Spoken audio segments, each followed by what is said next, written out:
Hey YouTube, I'm here with my review or response to The Hungry Earth, the most recent Doctor Who episode, the 8th episode I believe. It's the first of another two-parter, so again, I'll probably have more to say next week after the whole storyline has been wrapped up, but I will respond to what we saw this week with the first part of this two-parter.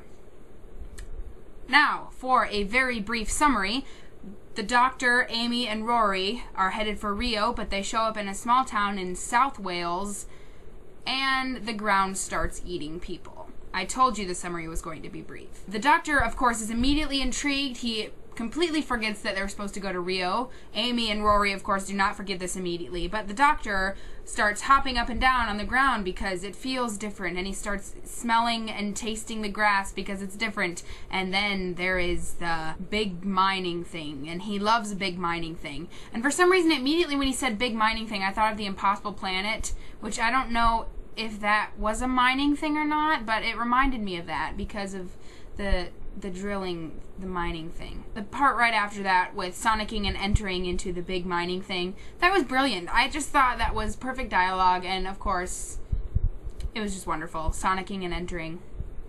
Of course it's not wrong.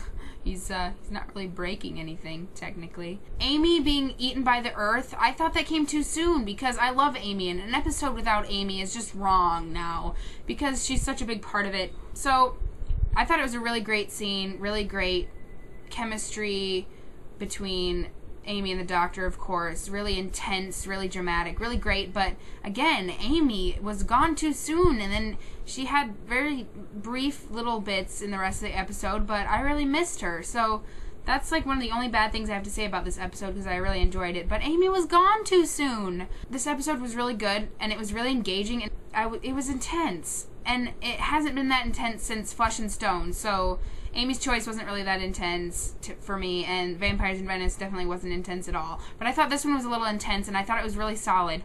Nice supporting characters, too. I thought they did a good job, and I actually kind of cared about them, and I mean, I still care about them. I want to know what's going to happen to all of them. Usually I don't care that much about supporting characters, but I actually kind of care what happened to them for next week. The Silurians are not a new character, not a new villain, monster, alien deal to Doctor Who, but I'm not familiar with them, and I kind of liked them. I mean, dang it, that bird won't shut up.